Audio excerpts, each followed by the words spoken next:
But we know the importance of this realm. Let's move it over to the emotions right now. You said the thoughts are the master and the emotions are the slave. What does that mean, figuratively speaking? When I say do what it's told. Huh? Do what it's told. There you go. There you go. Whatever you think you feel. Whatever you think you feel, right? So let's kind of go into the emotions real quick. What are some emotions? Give me some examples of emotions. Sadness. Sadness. Happiness. Anger. Happiness. Joy. Happiness. Jealousy. Ooh, jealousy. That's a good one. Jealousy. Any other ones? Disgust. Disgust. Okay, I've heard that one. Anxiety. Disgust. Any other ones? Come on, y'all. Help me out. Horny emotion? Huh? Horny? Is that emotion? No, you get your mind together, man. All right. Any other emotions? Huh? Love. So I'm glad you said that. We're gonna put love over here in the parking lot, like that one. We're gonna come back to that one. Glad you said that. Huh? Hate. Hate. All right. It's the reason we put that in the parking lot. Envy? Joy. Envy. I see joy. Spite? Oh, he does. Spite. All that great stuff. Spite. Fear. Peace? Fear. Fear. Peace? What about peace? Fear. Peace. I love all that. So we have a healthy list of emotions. We have a healthy list of emotions. Where do I start with emotions? We touched on it earlier today, but I want to kind of hone in on it. If when you wake up in the morning, you're not defined by a vision of yourself in the future, then you will be apt to repeat the past. I'm gonna say it again. If when you wake up in the morning, if you're not defined by a vision of your future, then you are more apt to repeat the past. Let me tell you why. Because as you go about your day, you go to those same places, you see the same people, they have a place already wired in your brain, right? So if you see Chris, who owes you some money, right? What kind of emotion can be triggered by Chris? Anger. Right? Right? And what happens in that instance, when you give all of your focus on Chris and that money he owes you, you now put all of your energies in the what? Past. And it's going to be a domino effect because everybody else around you is going to be affected by it. Put your energies in the past, and now you're no longer in full control of the present. That's why we have to be very careful of these emotions. Because if you don't understand that you can control them or that you have some kind of authority over them, then they will ruin and dictate your entire life. You have to get to a point where you're conscious enough to regulate that emotion and just be aware of what you're doing, rather than, again, focusing on the emotion and being sucked into the past. Understand that emotion is nothing more than a result from an event. That's all an emotion is. It's a result from an event that happened. It produces an emotion. But like we said earlier, if that emotion does not get settled, it becomes the temperament. Then it becomes the mood. Can you repeat what you say about emotion is what of something about the event? It's a result of an event from the past. And when the emotion does not get settled or resolved, it can easily become your temperament, your mood, then your personality. And that's dangerous because in the present, you can't really make a accurate decision because you're looking at it through the lens of an emotion which is from the past. So in all actuality, you're making your decisions off of an emotion that is from the past. Yes, sir. Important to remember that you can't. The past is always going to be there still. You just don't have to dwell on it. From time to time in my life, my past comes up. I think about something, like when I cussed my mom out, what I mentioned the other day. But I don't have to stay there. Right. I was a foolish young kid when I was doing that. Thankfully, my mom knew better than that. She knew I loved her to death. But I can't dwell on that because I'm just going to tear myself down. That's it. Whatever you focus on, you give your energy to. This period. Point blank. Whatever you, I got you next. Whatever you focus on, you give your energies to. That's why emotions are so dangerous. Because before you know it, you can be in the present, thinking about an emotion, giving all your energy to it, and now you're no longer allowed to make a conscious, accurate decision in the presence. Because a lot of these emotions give off, again, we talked about it earlier today, certain chemicals. Certain reactions happen to your body when you have these emotions happening. Huh? Right. And you're no longer, again, allowed to make a conscious decision in the presence. Who had the hand up? You here. So emotions could be something not, it's really not staying in the present moment, but there could be things that are happening, like you could have expectations or anticipations of something that's upcoming, and it can drive an emotion. So it's not necessarily the past, it's really about not being in the present moment. So it can be either way, I think. Oh, I like the way you put that. Because we just said, if you're not defined by a future version of yourself, then you're apt to repeat the past. So is hope an emotion? There you go. I was going to get there. So if joy, thank you for bringing that up. If you get out of bed and you are defined by a future version of yourself, then this emotion can come up. True or false? Yeah, true. Yeah. Right. And then it will help your decisions in the present. Thank you for bringing that. So, be careful, again, of what emotions you give your energies to, because, again, they affect the present. Let's go into a couple of these. We said fear. Let's talk about what fear does. Ooh, let's talk about what fear does. When you're in the present and you give all of your energy to fear, I did that before. it is a deal snatcher. Paralyzing. Paralyzes you, yes. Fear, whoa. That one there will control your entire life. The media knows that. Why do you think they're telling you this hurricane is coming? It's a category 20. You better go to the store now. Again, sometimes they're right, but then sometimes they want to get you to go spend your money. Ulterior motive. Fear. And this is my personal belief. My personal belief is that the enemy, dark forces, whatever you want to call it, they operate when you are fearful and ignorant. So the only way the enemy has power over you is when you're in fear or when you don't know. Or to instill fear. When you're driven by fear, then you're operating on instinct and you bypass the thought process. So you're purely reactional. Pure reactional. The body has become the mind.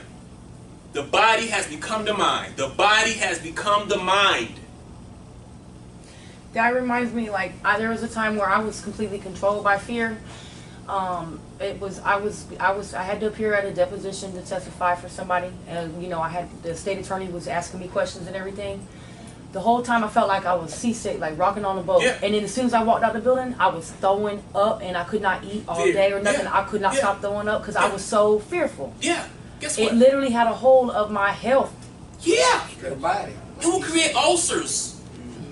It has been proven that fear is detrimental to your health physically. So if that's the case in a negative capacity, can't joy help you physically too? Is there or any type happiness? of form of positive form of fear?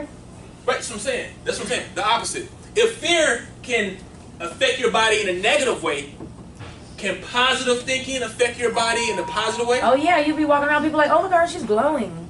Yeah, something like that. To the third degree. They say that your energy can affect people up to the third degree. So like, it affects her.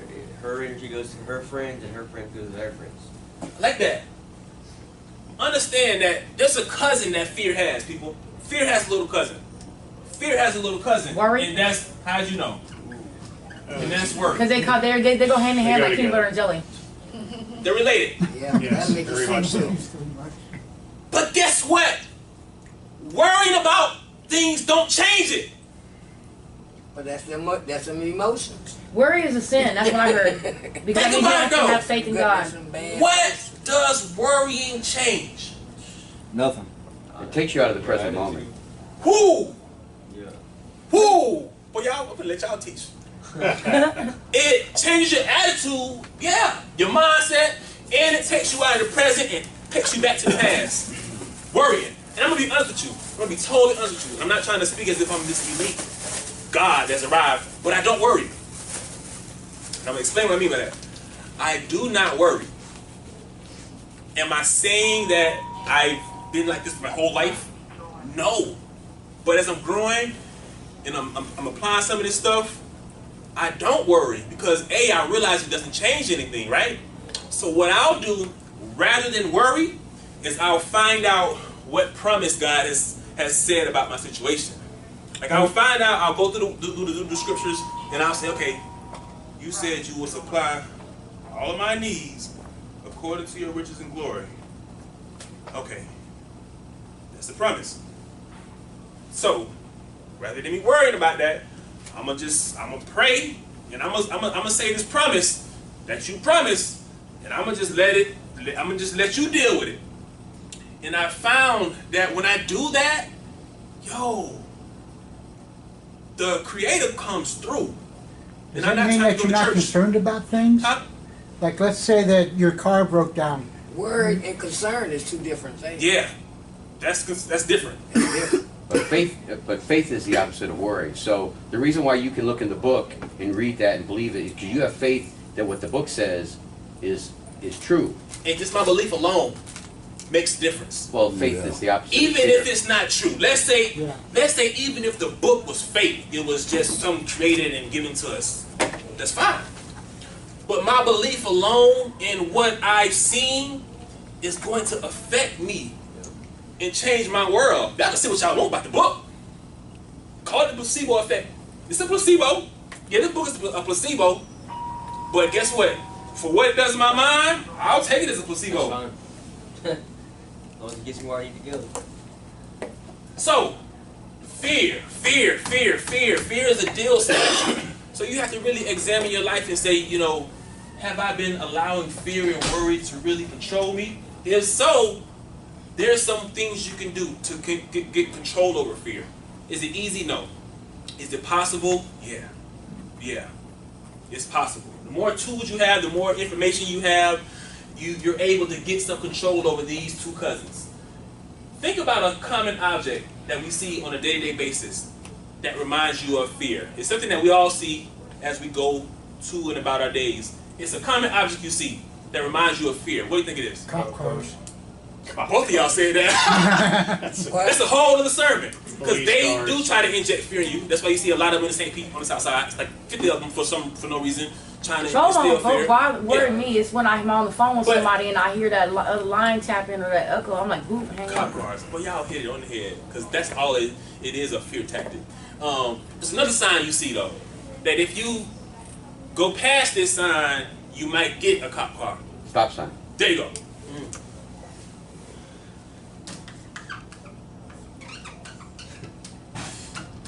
Perfect. Right. Because fear will do that. It will stop you. It will stop you. And that's one emotion that we really have to really have to get over. You guys know what it is. When you go into court, then you don't know what's going to happen. You don't know what's going on. You don't know what's going to happen with that court date. So what you do before you go? Right. Listen, Lord, I know the judge is in your hands. You know, you got the final say so. Boom, boom, boom, boom, boom, boom. It helps deal with these two. Yes, sir. I know from personal experience that one feeds the other.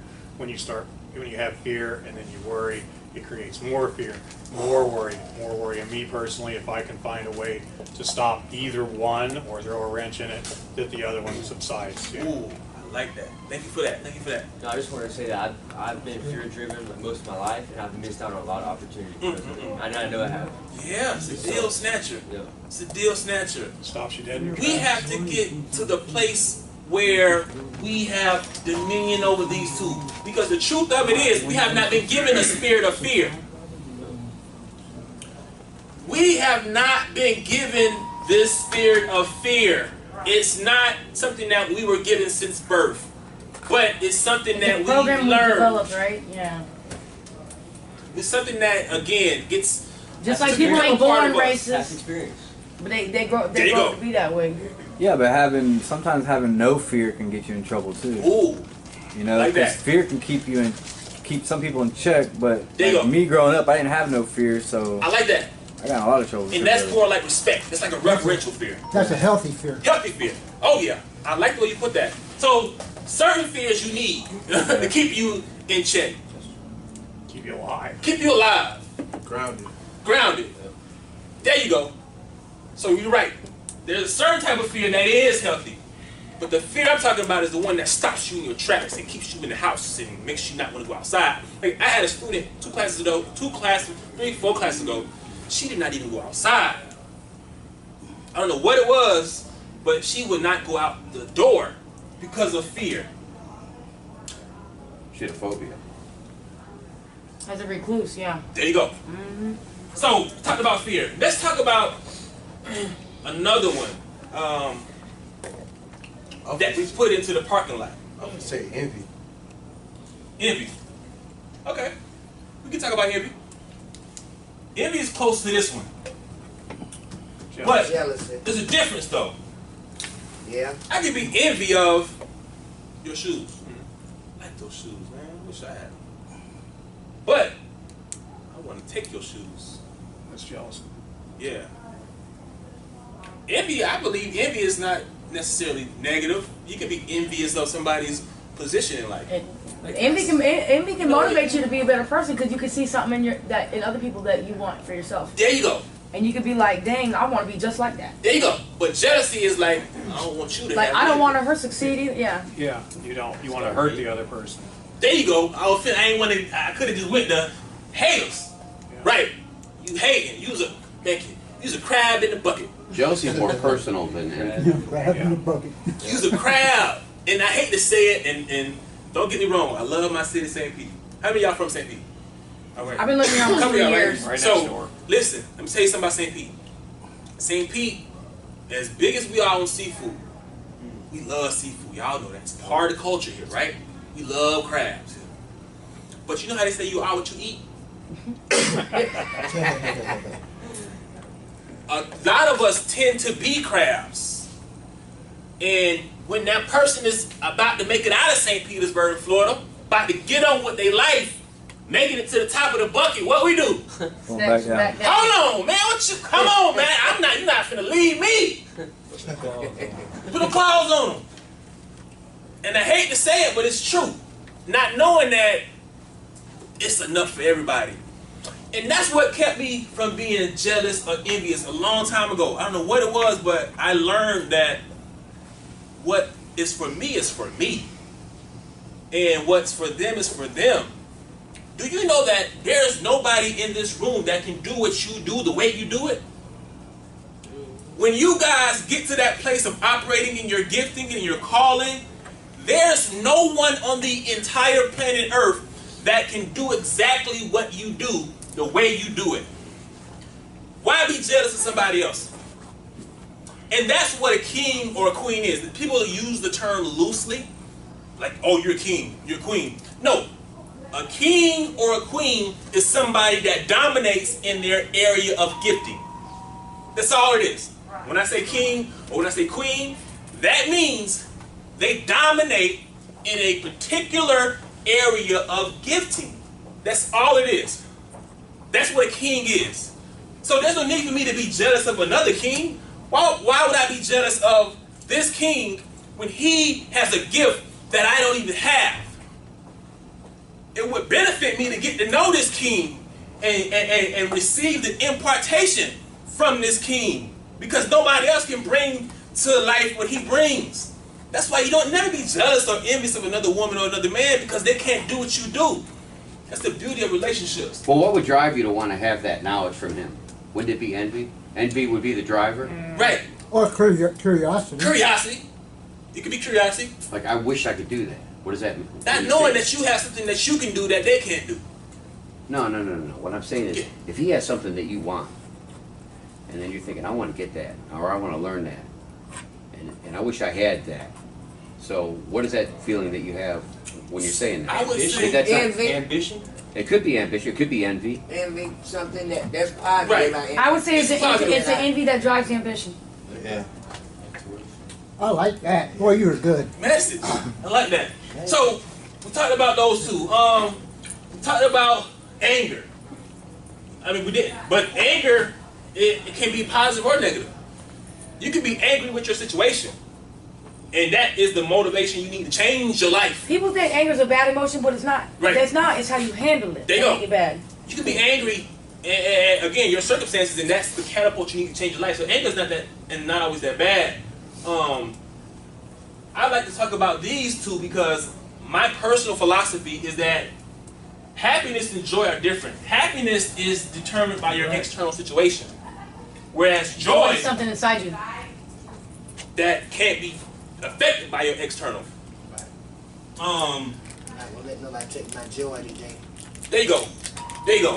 Oh, I like Peace. the way you said that. Let me say about peace. Let me tell you about peace real quick. Peace. Peace. Oh, peace. Peace. Peace. Peace. So, one thing I've learned when I'm going through things is I've learned that if I give it over to Jah, Creator, whatever you want to call it, in exchange for me giving my Creator the problem, the Creator then gives me a peace that surpasses all understanding. And it's like, I don't know why I feel this peace about this situation. I don't know why I feel so at ease about it, but I do. And you can't really explain it, but you're like, you know what? I'm at peace about this. And It's like you're just confident, like you know everything's just gonna go the way it's supposed to. you don't know how to explain it, but you already giving your problems away. And then he's like, okay, boom, let me give you this peace. So peace is a good one. Let's go to this one real quick though. Before you do, can I say something about the peace? Absolutely. It's what you were just saying is just the opposite of the fear and the anger, the jealousy and the envy. I can be swimming in a pile of dookie, Okay. but if I know that that's exactly where I'm supposed to be, I may not want to be there. The situation stinks. It stinks real bad. Right. And I don't want to be there, but if I know that that's where I'm supposed to be at that time, I can be at peace in that situation. Perfect. Guess what? I'm glad you said that. West Care, right? West Care can be a place that you feel like, why did I end up here? Why am I here? 3 times, right? One of the questions on our little when we stood up is, Yeah. are you unemployed and how you feel about Right. it? And I wrote like I'm okay Right. because now I know in the present moment I know that I'm in a place where I'm gonna have those opportunities to coming. go, yeah, So, I like that. I like so it's that. not How a you doing, sir? stressful thing to be. How you doing? Peace, right? West Care can have you about to blow your brains out. But if you sit back and you think about it, wait a minute. I am in this place because of my actions. I mean, true enough, I may not have done everything they said I did, but even if I wasn't around those people, then maybe I wouldn't have been assumed to have done that thing, right? So now I'm here in this place called West Care. Wait a minute. So now when I work, y'all taking my money?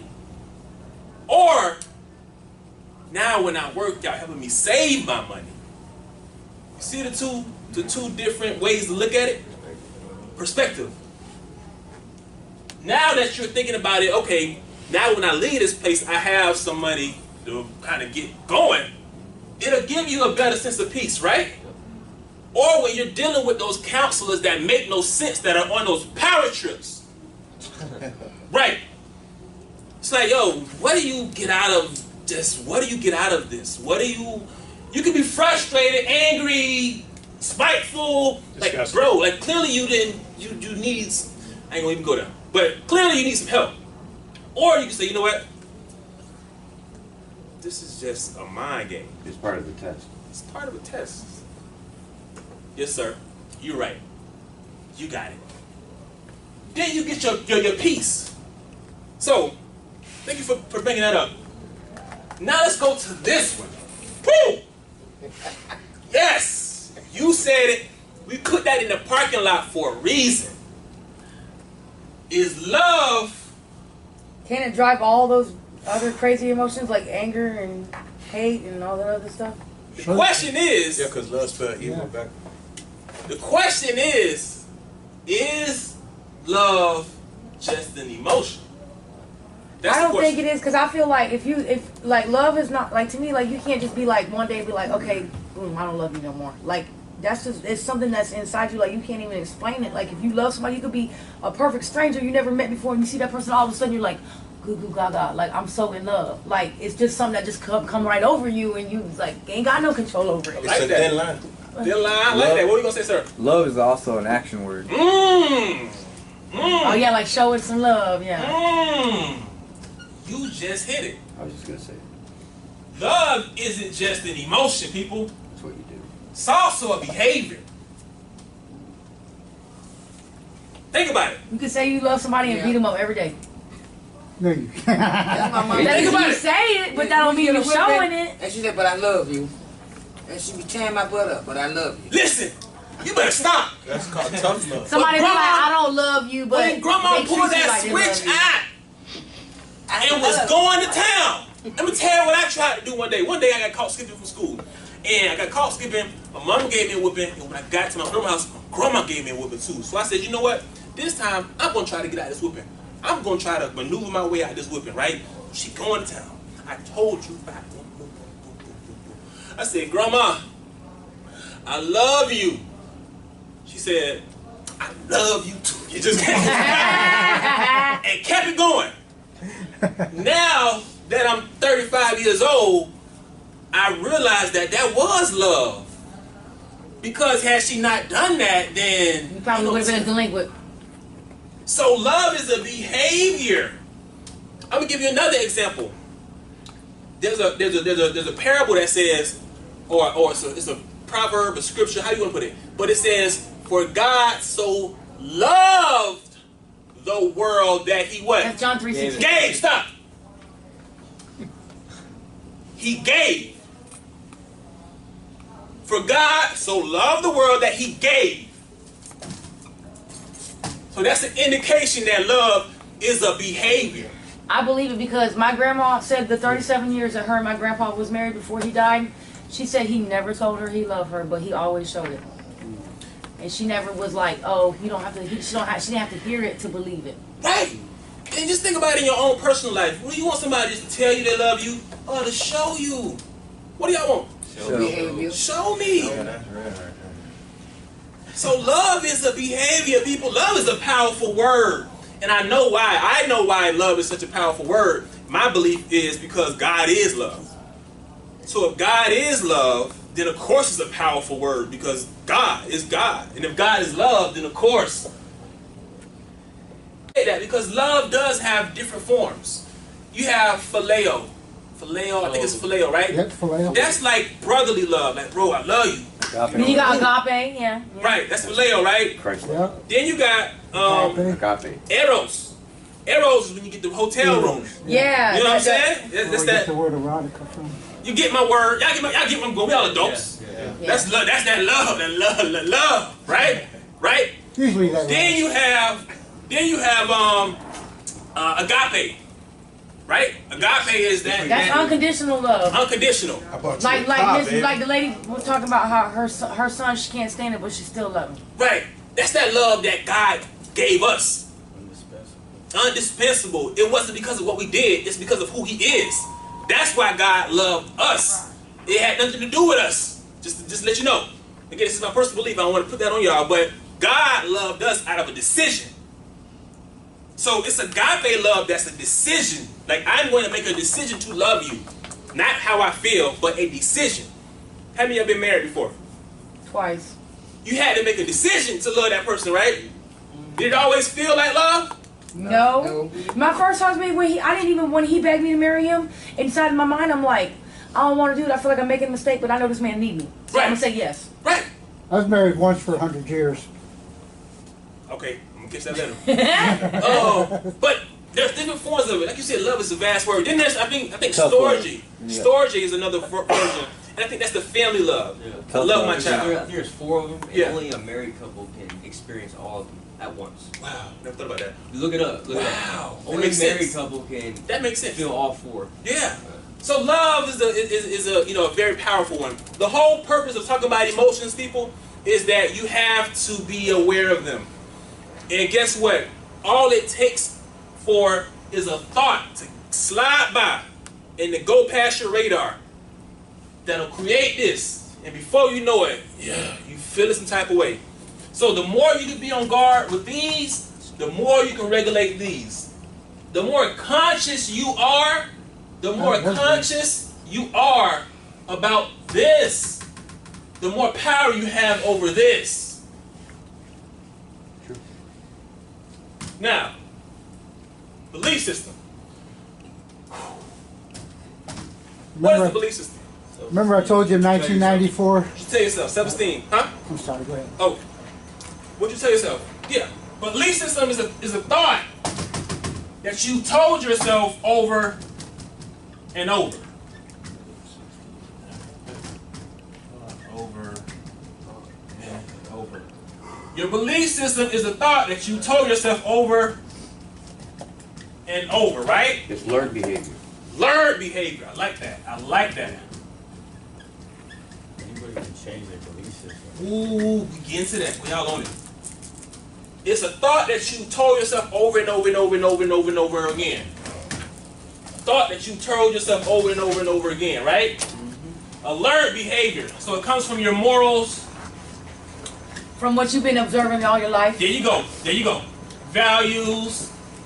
If you've seen your dad beat women all your life, then your belief system is going to say it's okay to beat women. Let's just be honest.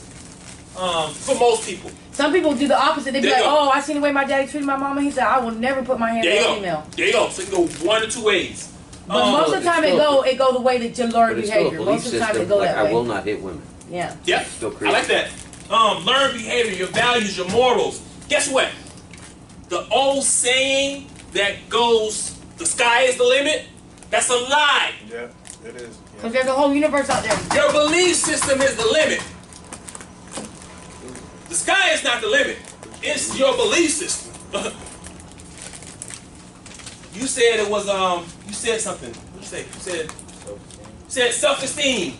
If throughout your entire life you've been treated as if you're less than, not worthy, piece of crap, then guess what you're going to believe? That you're less than, not worthy, a piece of crap. It's because it's becoming part of your belief system. I was raised that way and I still struggle with it from time to time. Right, 'cause it's so deep. So deep. Now, here's the thing. Can belief systems be changed? Of course. Right. If all my life I've been hating purple people, right? My whole life I've hated purple people. I've just hated them my entire life because that's what I've been taught. That's what I've seen in my family. That's been all part of my values and my morals, to hate purple people, right? So it's become a part of my belief system. But one day, a purple person saves my life. Your whole idea is gonna change. You think I'm gonna continue to hate purple people when a purple person has saved my life? So, we have to check our own BS. We have to check our own belief systems because a lot of our belief systems are jacked up. Let's just be honest. I know where you're coming from because when I was growing up, like my grandma, that raised me and my sister for part of our life, she was very racist. Right. My sister grew up to be kind of racist and have prejudgments about other people. I grew up to marry a black man. So, you know what I'm saying? You could learn that behavior or to follow it, or you can learn that behavior as that's not how I want to be. Right. We have to. It's your choice. Yeah, you got to check your belief systems, y'all. And it takes a lot of maturity. It takes a lot of consciousness to do that. Only when you're conscious of your belief system can you change it. Thank you. When I was about to get into the incident with the guy across the street, right? Guess what it was ultimately that made me go across the street? Believe you had to check in back. My body became my mind. Like, hold on, you don't just try me on 16th Street. And if we look at our lives, a lot of times we done got caught up in stuff we shouldn't have even been, or we didn't really want to get caught up. But we acted first with our body. Our body became our mind, and we thought about it later. Because of all of this going on. So hopefully, you now have the tools to control your behavior. We understand that the attitude is not just a negative word. It's not just something that means rolling your eyes or smacking your teeth. But your attitude is really your thoughts, your emotions, and your belief system that affects your behavior. And once you can kind of have control over these components, you can then start to change your life. But you have to unlearn some of those old ways, vices, right? You have to unlearn some of those old belief systems that keep you stuck. And sometimes it really takes like a life or death situation just to get you to that point where you can unlearn some stuff because you're so stuck in that tunnel vision mode you can't see nothing else around you. There you go. Don't wait till trauma hits. Don't wait till a traumatic event occurs for you to decide to change this. No, change it now. Most people, like you said, it takes for that rock bottom experience, and just be honest, it takes for us to get into that life-threatening situation. It takes for something drastic to happen. Divine intervention. For us to get to this space of changing this right here. And that's just human nature. For me, right, for me, it was a car accident that I, talk a little more about it, that got me to really come into to this world. Right. So again, people, you are supposed to dominate over your circumstances. I'm going to say it again. You are supposed to dominate over your circumstances. You are supposed to dominate over your circumstances. You are made in the image and the likeness of a dominator, of a creator. No circumstance is supposed to have superiority over you. And I think that people know that. Certain people know that. That's why all of these years they tried to keep us mentally suppressed and oppressed and in survival mode because they knew. Back in the days, only the priest was allowed to read the Bible, not the people, because they wanted to keep control over them. They knew once we got to the place of being able to be conscious of our world and manifest our thoughts, you can create anything you want to.